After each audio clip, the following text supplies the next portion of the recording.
اللہ تعالیٰ اپنی مہربانی فرمائے، اللہ تعالیٰ اپنی مہربانی فرمائے۔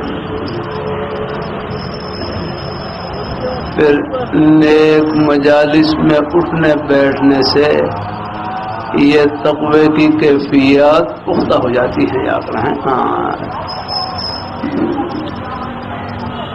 تقوی دو چیزوں کا نام، امتثال بالاوامر واجتناب عن النواہی، اوامر کو بجا لانا اور نواہی سے اپنے آپ کو بچانا، یاد رہیں۔ مثلا کہ اللہ تعالیٰ نے جن کاموں کے کرنے کا حکم دیا ہے ان کو بجا لانا ہے، جن سے اللہ نے منع کیا ہے ان سے اپنے آپ کو بچانا۔ بتاؤں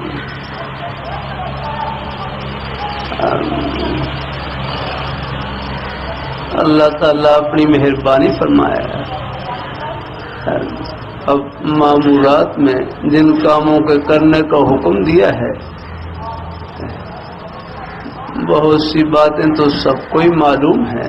اب دیکھو، نماز پڑھنا اللہ تعالیٰ کا حکم ہے، نماز پڑھنا اللہ تعالیٰ کا حکم ہے، ہر مسلمان کو اللہ تعالیٰ کا یہ حکم معلوم ہے، تو نماز کے وقت میں نماز پڑھنا یہ بھی تقوی کا ایک ہے، بہت بڑا شعبہ ہے، اگر ہے۔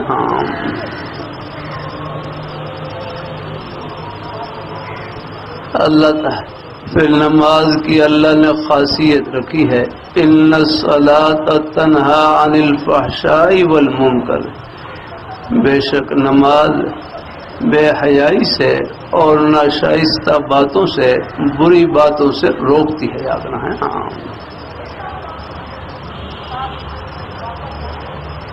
اللہ تعالیٰ اپنی مہربانی فرمائے، اللہ تعالیٰ اپنی مہربانی فرمائے۔ نماز کا اثر ہے رہا نا۔